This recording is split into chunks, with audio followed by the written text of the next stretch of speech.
On est passé à c'est toi qui m'as rendu comme ça, j'ai fait ça à cause de toi. J'avais peur qu'il puisse voir ce qu'il avait fait. J'ai ouvert la porte, je l'ai trouvé derrière, en train d'écouter parce que pour lui, il y avait des hommes. Il a fallu du temps, il a été très patient avec moi parce que j'avais énormément de séquelles. C'est une grande chance pour vous, au bout de plusieurs années de galère, de procédures, de courage aussi. Il vous a fallu beaucoup de courage pour accepter tout ça.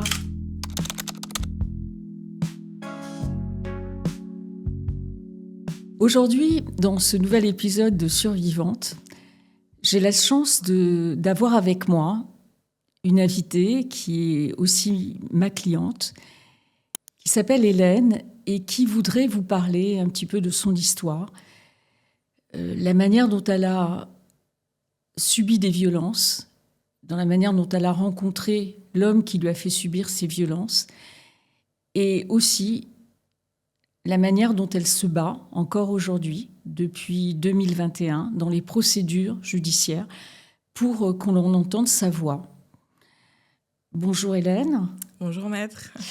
Merci d'être là et merci d'avoir le courage de raconter les épisodes de votre vie et surtout un épisode qui vous a beaucoup marqué, la rencontre avec cet homme qui est devenu aussi le père de votre fille. Est-ce que vous pouvez nous expliquer en premier lieu la rencontre avec lui? Comment s'est-elle déroulée? Alors tout d'abord, merci en tout cas de me laisser la chance de pouvoir m'exprimer et de raconter mon histoire, car je pense qu'il faut parler et arrêter de se taire, car se taire en fait leur donne de la force. Et plus on parlera, et je pense que moins ces choses-là pourront arriver, du moins je l'espère. Du coup, ma rencontre avec cette personne, on s'est fait sur les réseaux sociaux. Au départ, ça avait l'air d'être une personne gentille, voilà, un homme bien, sous tout rapport, qui souhaite se poser, voilà, faire une vie stable et non pas quelqu'un qui souhaite s'amuser, etc. Donc moi, ce qui m'intéressait à cette période de ma vie, la stabilité. Et donc, voilà, on s'est rencontrés par un premier restaurant et puis on faisait plusieurs sorties. Ça se passait relativement bien au début. Beaucoup de promesses, beaucoup de belles choses. Et en fait, petit à petit, des manques de respect sont apparus, des violences sont apparues. Donc, ça a été vraiment petit à petit, pas tout de suite quelque chose de lourd. Mais voilà, c'est des petites brides par-ci, par-là. Des violences verbales, par exemple? Des violences verbales, et on est quand même après sur quand même des violences physiques, c'est-à-dire que c'était attraper mes poignets, les serrer toutes ses forces, me bousculer, casser mon téléphone, ce genre de choses. Alors, comment vous avez réagi? Si vous voulez, au départ, moi, quand je subissais ce genre de choses, je lui en parlais quand même pour lui dire que je trouvais que c'était pas normal, je trouvais qu'il y avait un souci. Moi, j'ai jamais été habituée à ce genre de choses, donc voilà, j'ai essayé de comprendre le pourquoi du comment et peut-être lui trouver une excuse. Et lui, à chaque fois, s'excusait, disait qu'il avait des problèmes. Effectivement, cette personne avait déjà d'autres antécédents judiciaires importants. Et donc, par rapport à des violences? Non, par rapport à un homicide involontaire sur un petit garçon. D'accord. Suite à une course de voiture. Du coup, donc, je lui disais que pour moi, ce n'était pas normal. Et lui me rétorquait à chaque fois, j'ai des problèmes dans ma famille, j'ai des problèmes avec la justice, donc voilà, ça ne va pas, ceci, cela. À chaque fois, il y avait une excuse ou des pleurs. Donc, il pleurait en s'excusant, je te jure, je comprends pas pourquoi j'ai fait ça, je recommencerai plus, etc. Et en fait, il se posait en victime, quelque part. Il se posait en victime parce que c'était jamais de sa faute. C'était toujours la faute des autres, jamais de la sienne, en fait. Et au fur et à mesure, on est passé sur pas « je suis désolée, je m'excuse, c'est moi, c'est de ma faute, je comprends pas ce qui m'est passé par la tête ». On est passé à « c'est toi qui m'as rendu comme ça, j'ai fait ça à cause de toi ». Donc là, la culpabilisation de l'autre. C'est ça. Voilà. On retrouve toujours le même schéma, en fait. Oui, toujours. Et votre histoire est un exemple parfait, Donc vous lui pardonnez à chaque fois? Donc je lui pardonne parce que pour moi, je suis, si vous voulez, dans une manipulation où je me dis, bah, peut-être qu'il a raison, c'est peut-être à cause de moi, peut-être que j'en fais trop, peut-être que oui, il a des problèmes, mais peut-être qu'après ça, il va changer. À chaque fois, dans ma tête, je me disais, il va changer, il va changer. Et en fait, ça a mis beaucoup de temps euh, avant que je réalise qu'en fait, on ne change pas une personne. Voilà. Une personne peut s'améliorer, mais ne changera jamais. Je veux dire, enfin, surtout une personne violente. Une fois qu'elle est violente, elle restera violente, elle ne change pas. Donc, Alors reparlons des violences. Donc là, il y a eu des violences verbales, des violences et physiques, vous verbales. m'avez Donc, dit, il vous a attrapé par les poignets, voilà. il vous a giflé. Donc il m'a giflé. Une fois, il avait attrapé ma tête. Il m'avait attrapé par les cheveux. Il avait claqué ma tête contre un mur. J'avais le droit à des, comme il appelle ça, des balayettes, donc pour me faire tomber par terre. J'ai eu le droit à des coups de pied dans le dos et dans le ventre. J'ai eu le droit à un étranglement aussi. Donc ça, c'était vraiment vers la fin où il m'a j'ai perdu connaissance et je me suis réveillée et pendant un bon mois, j'ai eu vraiment des marques et des douleurs au cervical. Alors quelle a été votre réaction? Bah, Là, vous vous êtes rendu compte? Là, en fait, je me suis dit... Alors, je m'étais déjà rendu compte, en fait, pendant ma grossesse. Je sais pas si c'est les hormones ou quoi, mais en fait, je me suis rendu compte que, en fait, ce serait pas un bon père, parce que c'est pas... Alors que pourtant, il voulait cet enfant plus que tout, il voulait un enfant. Je pense que c'était aussi pour me mettre... me mettre encore plus des barrières et sous sa coupe. Mais voilà, pas du tout quelqu'un d'investi, pas quelqu'un qui s'est intéressé, rien de tout ça. Et donc de là, je me suis dit, mais en fait, ça le fera pas. Donc ça le fera pas, ça le fera pas. Et je me suis dit, bon, on va quand même tenter une dernière fois, puisqu'on a quand même un enfant ensemble, histoire que, voilà, que mon enfant puisse grandir avec son père et que les choses puissent se faire. Sauf que non, en fait, une fois que voilà, les violences ont recommencé, une fois que j'ai accouché, après, les violences étaient quand même là, étaient verbales pendant ma grossesse. Mais physiquement, il me frappait pas, il me touchait pas pendant ma grossesse. Je pense que c'est peut-être le fait de porter un enfant qui faisait peur. Mais en tout cas, après la grossesse, les violences ont recommencé de plus belle. Et jusqu'à ce fameux soir où où j'ai perdu connaissance, là, je me suis dit non, en fait, c'est pas possible et il va falloir que je me protège parce que cette personne, en fait, me met vraiment en danger. Vous aviez cet enfant qui avait quoi, 1 mois, 2 mois, qui avait quel âge? Elle avait, il me semble, 1 mois ou 2. 1 mois ou 2. Vraiment, c'était un petit Donc vous nourrisson subissez encore. des violences pour quel prétexte? Pour rien. C'est-à-dire que, par exemple, on allait dans un magasin de jouets. Alors, je ne pouvais pas sortir seule. Il fallait absolument que ce soit accompagné de lui ou de quelqu'un de sa famille. Donc sous contrôle. Sous contrôle. Tout était répété par la suite. Et donc, en fait, si vous voulez, j'allais dans un magasin de jouets. L'exemple qui me vient en tête, là, par exemple, je cherchais un vendeur ou une vendeuse. Oui. Mais je suis tombée sur un vendeur. J'ai demandé à ce vendeur de me conseiller par rapport à un achat que je souhaitais faire. Et en fait, je me suis fait... voilà, dans le magasin, ça y est, il était fermé, les yeux noirs, énervé. Et en fait, après, j'ai subi, quoi.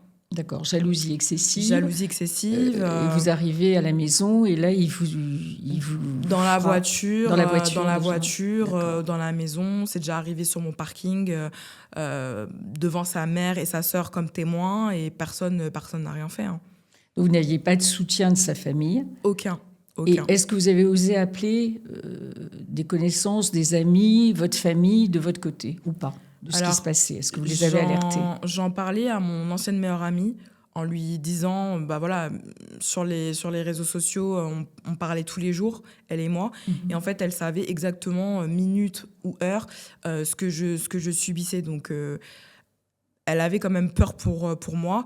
Mais si vous voulez, je n'osais pas trop en parler à ma famille, puisqu'en fait, comme j'étais vraiment très en autarcie, voilà, il essayait de m'éloigner vraiment de tout le monde, de plus avoir personne, de plus voir personne. Et donc, en fait, c'est compliqué. Et moi, j'avais vraiment du mal à en parler parce que je gardais tout pour moi. Parce que je voulais pas faire peur à mes parents, je voulais pas les affoler, je voulais pas en parler. Et c'est vraiment sur la fin où là, j'en ai parlé. Ma mère, je lui ai donné mon téléphone et je lui ai dit, tiens, maman, tu peux lire les messages depuis le début jusqu'à maintenant. Voilà. Et tu sauras ce qui se passe. Ce que je vis. Ce que je vis. Et alors, là, ma mère, parce que sur les messages, vous aviez des messages qui lui étaient adressés, où vous lui disiez ce que vous lui reprochiez ou pas? Oui, pourquoi il me faisait du mal, pourquoi il m'insultait, pourquoi il me levait la main dessus, pourquoi il me trompait, pourquoi... il vous trompait aussi? Oui, il m'a trompé pendant ma grossesse et après, il m'a trompé avec sa compagne actuelle. Vous aviez des réponses à vos questions? Pourquoi tu me frappes? Pourquoi tu es odieux? Pourquoi tu Parce que pour lui, c'était de ma faute. Voilà. D'accord. C'était de ma faute parce que je lui répondais, parce que j'étais pas d'accord avec son avis, parce que voilà, ça allait pas dans son sens en fait. Quel genre de violence vous avez subi? Alors j'ai subi toutes sortes de violences. Ouais. Donc on était sur des coups, donc coups de poing, gifles, claques derrière la tête. Voilà, des balayettes, des coups de poing, enfin des coups de pied dans le dos, des coups de pied dans le ventre, me tirer les cheveux, me serrer les bras de toutes ses forces, voilà, casser mon téléphone, enfin mes téléphones du coup. J'ai eu le droit à des insultes aussi, à des comparaisons. Par exemple, voilà, regarder des téléréalités en rentrant le soir et me disait voilà, t'es pas comme elle, elle est bien, tu ressembles à rien, t'es pas ceci, t'es pas cela. Enfin, j'étais toujours dénigrée sur mon physique, que ce soit sur ma poitrine, que ce soit sur mon ventre, que ce soit sur tout, en fait, ça n'allait jamais. Toujours, j'étais comparée à d'autres femmes, donc ça me blessait, me déstabilisait parce que ça me faisait totalement perdre confiance en moi. Donc ça aussi, je trouvais ça... pour moi, c'est des violences. J'ai le droit aussi, malheureusement, je pense comme toutes les victimes, à des agressions sexuelles. Donc moi, si vous voulez, après avoir été frappée ou insultée, forcément, j'avais pas envie d'avoir de rapport sexuel avec cette personne. Et donc, c'était par exemple dans la nuit, pendant que je dormais. Donc, il venait dans le lit à côté de moi et il se frottait et essayait de me pénétrer ou me pénétrer tout simplement. Donc, face à ça, qu'est-ce que vous voulez faire ? Je me laissais faire et puis voilà, je fixais un point fixe dans la chambre, le plafond, la table à langer ou n'importe quoi qui était apparent. Et en fait, j'étais plus là, en fait. Donc, vous avez subi des... Parce que ça s'appelle des... Ouais. Vous n'étiez absolument pas consentante avec cet acte, ce non. rapport intime. Donc, il a outrepassé, effectivement... C'est ça. Et même dans les rapports intimes, si vous voulez, là où je vois la différence aujourd'hui avec mon mari, c'est qu'en fait, je n'avais le droit à rien. Par exemple... toute femme aime porter de la lingerie, etc. Moi, je ne pouvais pas porter ce genre de choses parce que ça voulait dire que j'étais une pute. Voilà. Je ne pouvais pas dire ce que j'aimais ou ce que je n'aimais pas parce que pour lui, ce n'était pas normal. Comme il m'avait dit une phrase en disant « Toutes mes ex, elles ont aimé comment je les... Voilà. Donc toi, ce n'est pas normal que tu n'aimes pas ça. » Donc, en fait, si vous voulez, j'avais pas de sexualité, j'avais rien de tout ça, en fait. Et vous subissiez. Je subissais, et puis voilà. Y compris les coups physiques. C'est ça. Et le jour de l'événement, vous vous rendez compte que là, il est allé un petit peu trop loin parce que vous perdez connaissance. Ouais. En fait, il y avait plus rien. Et en fait, j'ai repris connaissance après. Et donc, il était là, il était présent. Il était là, il était en panique parce qu'il avait peur du regard de sa famille. Il avait peur qu'on réveille son père ou qu'on réveille son frère. Il avait peur qu'il puisse voir ce qu'il avait fait. Parce que vous étiez chez les parents. Ouais. En fait, si vous voulez, comme on avait la garde alternée, moi, j'avais quand même chez moi, j'ai toujours quand même voulu garder un pied-à-terre, toujours garder une voiture. Je voulais pas... parce que si j'avais pas ça, c'était fini. Si j'avais pas ça, c'était fini. D'accord. Là, j'avais en fait un peu d'autonomie. Voilà. Si vous voulez, avec l'enfant, je pouvais pas lui laisser la petite toute seule avec lui. C'était pas possible parce qu'en fait, il s'en occupait pas. Donc en fait, je devais et acheter à manger pour l'enfant, acheter du lait, acheter des biberons, acheter des petits pots, acheter des couches, tout ce qu'il fallait. Et le pire, c'est qu'il ne s'en occupait pas. Donc du coup, j'étais obligée de venir sur place. Et je pense que c'était voulu pour que voilà, je puisse être pour présente. garder le lien avec vous. Voilà, c'est ça. Donc ce jour-là, il prend peur du regard des autres, surtout si les autres sont au courant de ce qu'il vous inflige, mais pas par rapport à vous. En fait, vous vous rendez compte qu'il est très détaché de vous. Ouais, alors comment vous réagissez quand vous vous réveillez? Quand je me réveille, je suis totalement choquée, je suis en pleurs. Moi, enfin, on aura beau me dire ce qu'on veut, mais pour moi, en fait, il aurait pu me... Donc, et je pense que c'était quand même assez voulu. Sachant que c'était pas la première fois qu'il avait fait des choses où j'aurais pu y laisser la vie. Et donc là, je me suis dit, non, en fait, il faut absolument que je prenne ma fille, qu'on rentre à la maison et que... C'est le déclic. Voilà, c'était le déclic. Vous allez porter plainte ou pas ce jour-là? Alors, ce jour-là, j'ai pas porté plainte. Encore une fois, je voulais pas arriver aux plaintes parce que, en tant que victime, on entend beaucoup, oui... si je me rends au commissariat, est-ce qu'on va me croire? Comment on va me recevoir, etc. Et en fait, mes peurs se sont révélées fondées, finalement. Mais au départ, je ne voulais pas porter plainte. Au départ, je m'étais dit, bon, voilà, je veux juste qu'il me laisse tranquille. Voilà. Donc, vous rentrez chez vous? Je rentre chez moi. Et voilà, je continue à faire ma vie. Lui, il venait quand il voulait, à n'importe quelle heure, pour soi-disant voir sa fille, mais finalement... Il me posait des questions, il allait dans ma chambre, il fouillait dans mes poubelles, regardait dans la panière de linge sale, les sous-vêtements, regardait... Enfin, voilà, voilà. Et parfois, quand j'avais mes menstruations, il me demandait de montrer si j'avais quelque chose pour être certain que je ne puisse pas aller voir d'autres hommes. Parce que pour lui, c'était sa réelle obsession, c'était les autres hommes, alors qu'il n'y avait aucun autre homme. D'accord.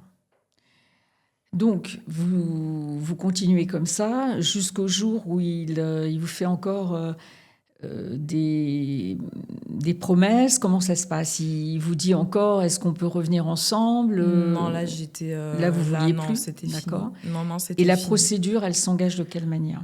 Alors, la procédure, elle s'est engagée au bout de plusieurs mois. D'accord. Plusieurs bons mois. Voilà, j'ai commencé à mettre des distances pour qu'il comprenne que voilà, là, c'est exclusivement pour sa fille et non pour moi, que lui et moi, c'est fini. Et que on doit être des coparents. Voilà, les choses doivent se faire dans ce sens-là. Donc, j'ai tout fait pour que les choses se passent correctement, sauf qu'en fait, à chaque fois, il y avait des débordements. Il m'appelait sans cesse. Je recevais des tonnes et des tonnes d'appels, tout le temps, des appels masqués, des appels avec son numéro de téléphone. Il venait en bas de chez moi, il venait écouter derrière ma porte. Une nuit, j'ai entendu du bruit derrière ma porte d'entrée. J'ai ouvert la porte, je l'ai trouvé derrière, en train d'écouter, parce que pour lui, il y avait des hommes, alors qu'il y avait personne, en fait. Tout en ayant, lui, une compagne ou une maîtresse. Tout en ayant une maîtresse qui s'est transformée en compagne par la suite, mais en étant, en voyant cette personne. D'accord. Donc là, vous commencez à avoir peur, que vous avez des craintes supplémentaires, le fait qu'il vous traque comme ça. Ouais, je commençais à avoir peur et en fait, je suis tombée dans une spirale où j'étais sans cesse angoissée, j'avais peur. J'étais vraiment pas bien, j'avais perdu énormément de poids. Je dormais pas de la nuit. J'ai dû être mise sous antidépresseurs parce que vraiment, ça n'allait pas du tout. Et en fait, j'avais une peur constante, en fait. Dès que je sortais de chez moi, je regardais derrière moi parce que j'avais peur. J'avais peur. Et effectivement, j'avais raison d'avoir peur, puisque plus d'une fois, les week-ends où il devait avoir l'enfant, je l'ai retrouvé sur mon parking le soir, ou en sortant mes poubelles, dans le local à poubelle, à m'attendre et à me passer à tabac. Donc, j'avais peur. Juste quand je devais faire la passation les week-ends, j'avais extrêmement peur. Enfin, je tremblais, mes jambes tremblaient et je devais rester... je devais garder la tête haute. Mais une fois que ma fille était partie, je m'effondrais arrivée à l'ascenseur. Alors, comment ça s'est passé pour les droits de visite et d'hébergement? Vous avez eu un jugement ou Alors, pas? au départ, on n'avait pas de Vous n'aviez pas de jugement. Au jugement? départ, on n'avait pas de jugement D'accord. parce que je voulais que les choses se fassent à l'amiable. D'accord. C'était tout ce que je voulais, la paix. Que les choses se passent correctement, qu'il s'occupe de son enfant. Voilà, c'était tout ce que je voulais, tout ce que je demandais. Sauf qu'en fait, lui ne s'en occupait pas, l'a laissé à d'autres, par-ci, par-là. Et en fait, venait, moi, mes pieds, venait me harceler. Et donc, en fait, à un moment donné, je me suis dit, en fait, là, c'est plus possible. Ma vie, il me l'a pourri, en fait. Je peux pas continuer à vivre comme ça. Et puis, j'ai eu le droit à des menaces. Donc là, je me suis dit, non, en fait, ça va trop loin. Et pourtant, je l'ai supplié d'arrêter. Je lui ai demandé, s'il te plaît, je t'en supplie, arrête, laisse-moi tranquille. Je veux pas d'un autre homme, je vois pas d'autre homme. Je veux juste ma tranquillité. J'ai trop subi avec toi, je veux plus. C'était tout ce que je lui ai demandé. Et à ce moment-là, le déclic. Alors, j'avais déjà fait une première plainte pour harcèlement. D'accord. Parce que ça ne s'arrêtait pas. Donc, bien évidemment, quand je suis arrivée au commissariat, voilà, j'ai eu un accueil froid. On a pris ma plainte et on n'en avait rien à faire. Voilà, on m'a pas prise au sérieux. D'accord. On ne m'a pas conseillé d'aller voir quelqu'un, les numéros d'urgence ou quoi que ce soit. On s'en fichait. J'ai vraiment eu l'impression de déranger plus qu'autre chose. D'accord. Donc, ça a été vraiment très difficile pour moi parce que c'était la première fois que je venais déposer plainte. Et en fait... Vous n'avez pas été entendu, écouté? Non, pas du tout. D'accord. Pas du tout. Et ensuite... Donc c'est un classement sans suite, j'imagine? Écoutez, à ce jour, on ne sait même pas. On ne sait pas. D'accord. On ne sait pas si c'est un classement sans suite. On ne sait pas. On n'a aucune nouvelle par rapport à ça. Et ensuite, là où vraiment ça a été la goutte de trop, c'était les menaces, mais surtout à partir du moment où il a commencé à s'en prendre à ma fille, là, j'ai dit stop, en fait. Et là, je suis vraiment... Alors, je parlais avec une association qui est Femmes Solidarité, qui m'ont beaucoup aidée, qui m'ont expliqué que tout ce que je vivais, non, c'était pas normal et que c'était très grave et qu'il fallait que je porte plainte. Et donc, à ce moment-là, voilà, j'y réfléchissais beaucoup, mais il fallait que j'ai des éléments, il fallait que je puisse avoir les preuves avant de me présenter pour qu'on puisse me prendre au sérieux. Parce qu'il a été violent aussi avec votre fille?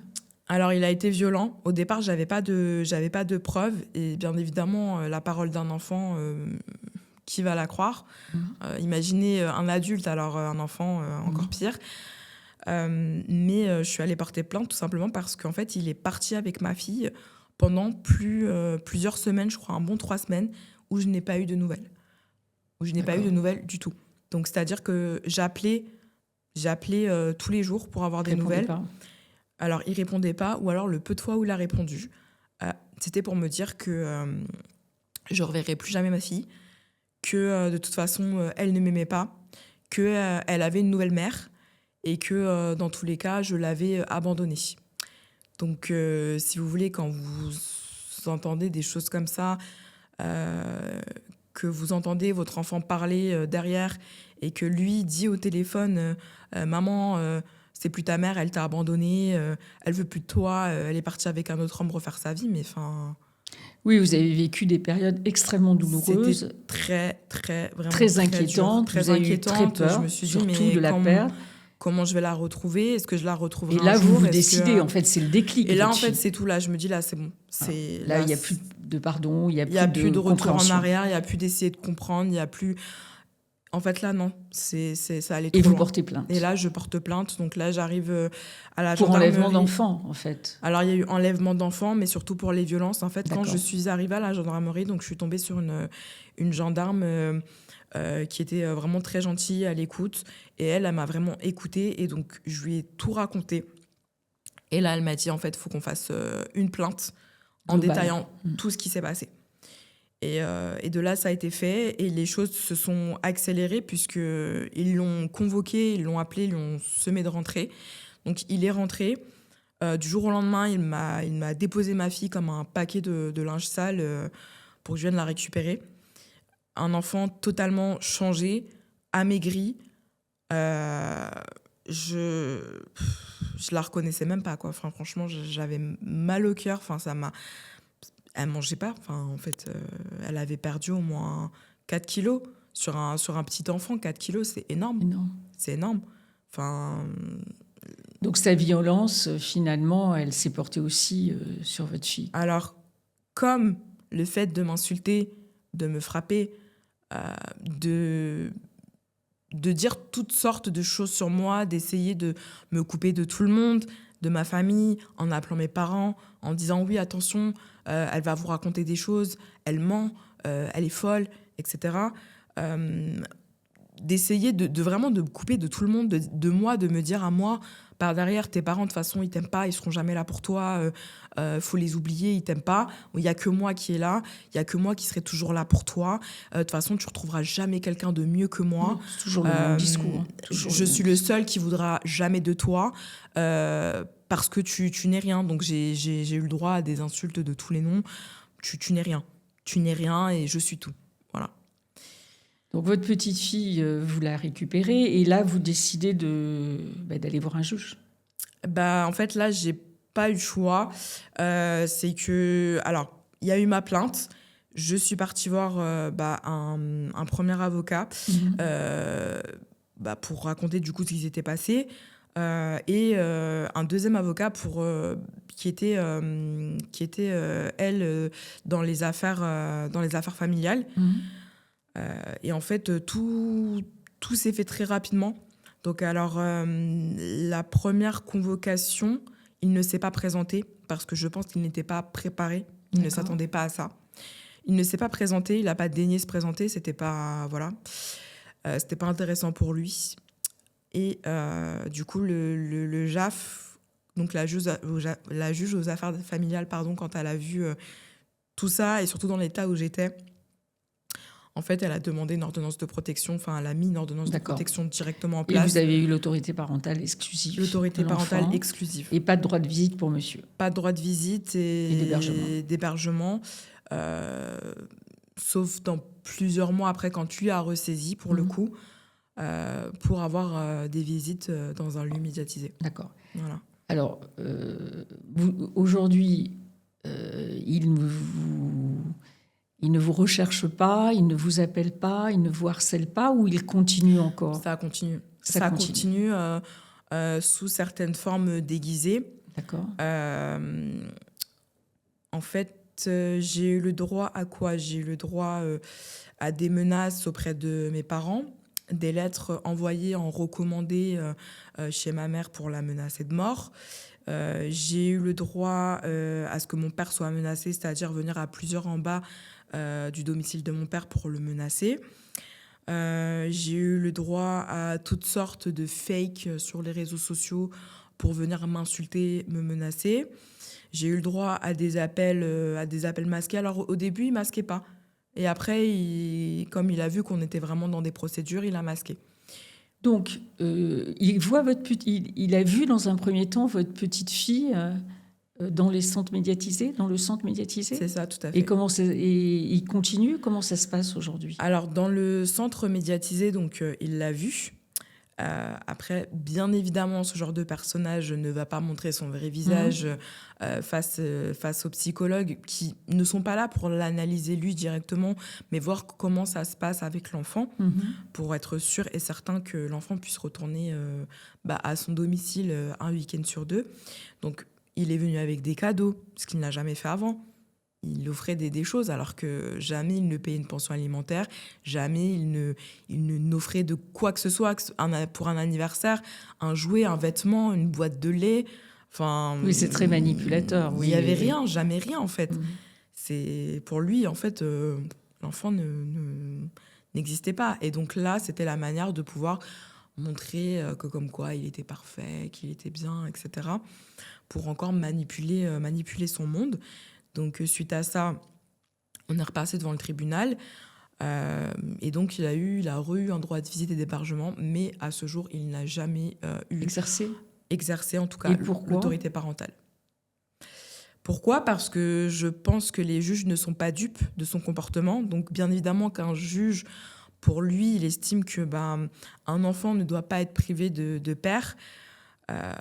Donc, ils vont quand même accepter que l'enfant retourne chez lui, mais ils laissent quand même des barrières parce que je pense qu'ils savent que ce genre d'individu recommence toujours. Ce qui n'a pas loupé. Alors, il écrit à votre fille, comment ça se passe? Il écrit à votre enfant? Non. Non, pas Non. du tout. Il a Non. lâché complètement. À part vous. À vous, il continue? Non, jamais. Comment elle va rien. Jamais. Non. Pas de carte pour l'anniversaire? Non, pas de carte pour l'anniversaire, rien de tout ça. Alors, de temps en temps, il se permettait d'appeler quand il avait le temps, mais quand il appelait, c'était, il posait des questions. Tu es avec qui? Il y a qui avec toi à côté? Maman, elle fait quoi? Elle joue à la PlayStation? Elle joue à des jeux? Il y a quelqu'un d'autre avec toi? Est-ce qu'il y a un homme? Est-ce que... C'était toujours des questions qui n'avaient aucun rapport avec son enfant, en fait. Demande-lui comment elle va, comment elle a passé sa journée, ce qu'elle apprend à l'école, ce qu'elle apprend pas, ce qu'elle aime ou ce qu'elle n'aime pas. Ça l'intéresse pas. Ça l'intéressait pas. En fait, vous avez pu poursuivre votre vie de manière plus sereine à partir du moment où il a arrêté de vous harceler comme il le faisait. Ça n'a jamais cessé. Ça n'a jamais cessé. Ça n'a jamais cessé. Alors aujourd'hui, moins, parce que c'est sous forme déguisée, c'est-à-dire que c'est par des profils anonymes où j'ai des insultes. Et en fait, si vous voulez, j'ai gardé mon premier téléphone parce que j'étais obligée de le garder, puisque ça devait être le point de contact qui devait servir avec lui et l'enfant. D'accord. Donc, je me suis reprise un autre numéro de téléphone. Il a réussi à trouver ce numéro-là. Donc, comment, je ne sais pas. Mais il a toujours cherché.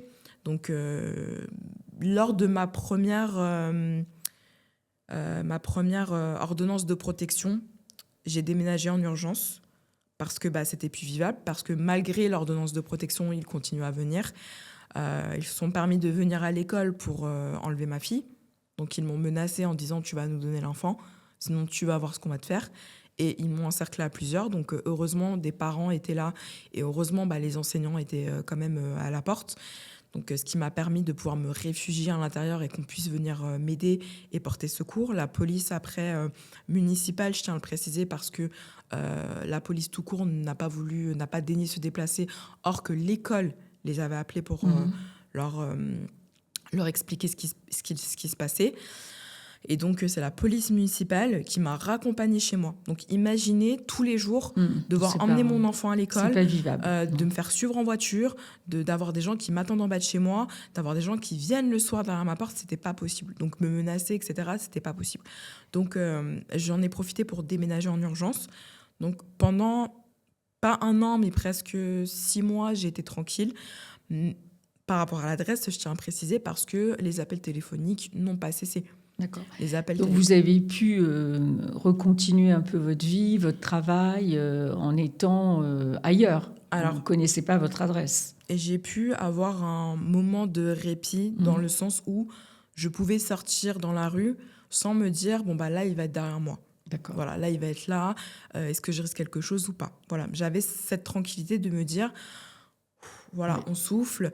Je vais pouvoir emmener mon enfant à l'école tranquillement. Je vais pouvoir rentrer chez moi, aller au travail sans avoir de menaces ou me faire suivre ou quoi que ce soit. Mais malheureusement, cette période a été de courte durée. Car en fait, ils ont réussi à trouver mon adresse.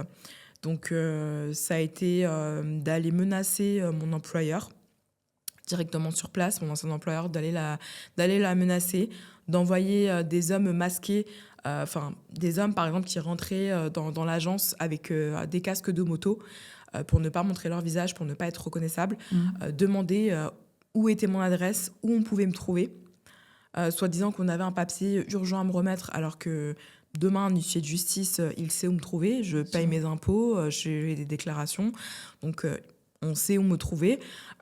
J'avais aussi également donc, une adresse à Femmes Solidarité pour pouvoir recevoir tous mes courriers judiciaires, administratifs, etc. Donc voilà, quelqu'un de cette profession aurait pu me retrouver. Bien sûr. Voilà. Sauf vous avez eu un parcours terrible, parce qu'avec cette angoisse permanente qu'il surgisse à n'importe quel coin de rue, et il a bougé par rapport à sa fille, il a essayé d'avoir d'autres initiatives au niveau de la procédure. Il a initié d'autres procédures. Alors, il a initié d'autres procédures pour me retirer la garde. Oui. Parce que pour lui, c'est son objectif. Le fait de m'avoir sali, insulté et tout ce qui s'ensuit, ne m'ayant pas atteint, il sait que la seule chose aujourd'hui qui puisse vraiment m'atteindre, c'est mon enfant. Donc, par le biais de votre enfant, il a voulu vous discréditer en tant que mère. C'est ça. Voilà. Que je suis une mauvaise mère, que... Donc, il voulait la garde exclusive de l'enfant. Ce qu'il voulait. Sauf que, dans tous les cas, il ne l'aurait jamais eu, puisque, vu son dossier et vu les accumulations de choses, aucun juge sain d'esprit ne laisserait un enfant... la garde à cette personne, en fait, et ses antécédents aussi. Donc non. Mais alors, ce qui fut quand même assez ironique, je vais le prendre comme ça, c'est qu'il a demandé une expertise, comme il l'appelle, psychiatrique, alors que c'est pas du tout psychiatrique. Donc une expertise pour que je puisse être analysée, comme il l'a demandé, et qu'on puisse voir à quel point je suis folle, à quel point mon enfant est manipulé et à quel point mon enfant va mal. Et à quel point, de mon côté, tout est noir. Sauf qu'en fait, ce qu'il ne savait pas, c'est qu'en demandant ça, c'était pile ou face. Donc, en demandant ça à la juge, elle a dit, très bien, donc madame va le faire, l'enfant va le faire, mais vous, monsieur, vous allez le faire aussi. Et donc, quand on a fait donc, cette expertise, le rapport a été sans appel. Le rapport a été sans appel. Comme quoi l'enfant, avec moi, se sent en sécurité, se sent épanoui, qu'il n'y a aucun problème, qu'il est dans un foyer aimant. Et de l'autre côté, on a quand même une psychologue qui a vu que monsieur, et qui l'a écrit noir sur blanc, que monsieur aimait jouer avec la mort, aimait jouer avec des jeux dangereux. Donc, mais quel psychologue va écrire ce genre de choses ? Enfin, vous voyez, c'est puissant. Oui, ça s'est retourné contre lui, quoi. Complètement. Oui. Qu'il ne vous essayez malgré tout de continuer votre vie, parce que vous êtes évidemment chargé d'âme avec cet enfant que vous devez, puisque lui il participe en rien, donc vous êtes obligé de travailler, de continuer votre vie. Et quel est le regard que vous portez sur les hommes aujourd'hui, avec tout ce que vous avez vécu ? Alors, j'ai refait ma vie. Et avec une personne qui, comment je peux dire ça, qui m'a quand même sauvée. Vous avez fait confiance à cette personne ? Au départ, j'avais beaucoup de mal. Il m'a fallu du temps. Il a été très patient avec moi parce que j'avais énormément de séquelles. Je faisais des insomnies, des cauchemars toutes les nuits où je revivais du coup les violences que je subissais. Même pour avoir des rapports, j'avais du mal. J'avais beaucoup de mal au départ. Et en fait, petit à petit, il a pris le temps, il a été patient, il m'a aidé à me réparer. Alors, je dis pas que forcément, il faut avoir un homme pour se réparer dans sa vie. Le chemin, la réparation se fait par nous-mêmes, avec énormément de temps. Mais on peut refaire sa vie, ensuite refaire confiance et rencontrer une personne bien. Aujourd'hui, je sais ce qu'est l'amour. Je sais, je sais ce qu'est un couple, en fait. Je sais, mon mari aujourd'hui, c'est mon soutien, c'est mon pilier, c'est mon tout. C'est mon tout. C'est une grande chance pour vous, au bout de plusieurs années de galère, on va dire. Ouais, de galère, de procédure, de courage aussi. Il vous a fallu beaucoup de courage pour accepter tout ça. Et je crois que c'est votre fille qui vous a tenu dans ce parcours.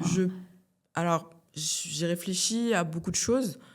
Je pense que si je n'avais pas eu ma fille, soit je me serais enfuie dans un autre pays, carrément, j'aurais tout lâché, je serais partie très très loin pour qu'on ne puisse plus me retrouver. Mais encore une fois, ça m'aurait coupé de ma famille, ça m'aurait coupé de tout le monde. Mais je pense que je n'aurais pas eu le choix, ça aurait été la seule solution. Ou alors, l'autre solution, c'est de tout lâcher, tout abandonner et de mettre un terme à mes jours parce que c'était pas possible. Ça aurait été dommage. Parce que maintenant, avec le recul, vous vous rendez compte qu'il aurait gagné. Il aurait gagné et c'est hors de question que... Voilà. Lui, c'est son objectif, de toute façon, de me finir par tous les moyens possibles et inimaginables, d'avoir payé des gens pour Vous m'attraper, intimider, absolument. m'intimider, pour m'attraper. Alors, Menacer. je ne sais pas ce que ces personnes-là m'auraient fait. La chance que j'ai eue, c'est que j'ai pu m'enfuir très rapidement.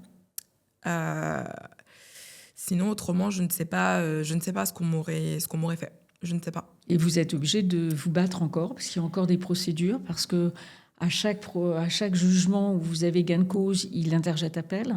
C'est ça. Donc ça vous prolonge encore les violences, ça vous rappelle encore des mauvais souvenirs. Lui, c'est son objectif aujourd'hui. Son objectif, c'est de continuer à montrer qu'il est présent, de continuer à me mettre des pressions, que ce soit financières, que ce soit psychologiques. En fait, c'est de continuer à être acteur, en gros, enfin, peut-être pas acteur, mais en gros, d'être un personnage encore dans ma vie, en fait. Et malheureusement, le chemin est long. J'attends encore des décisions de la justice. Je sais qu'un jour ou l'autre, ma liberté, je l'aurai et je me bats pour ça parce que je sais que voilà, derrière ces nuages, il y aura le soleil et qu'un jour ou l'autre, je serai totalement débarrassée de cette personne.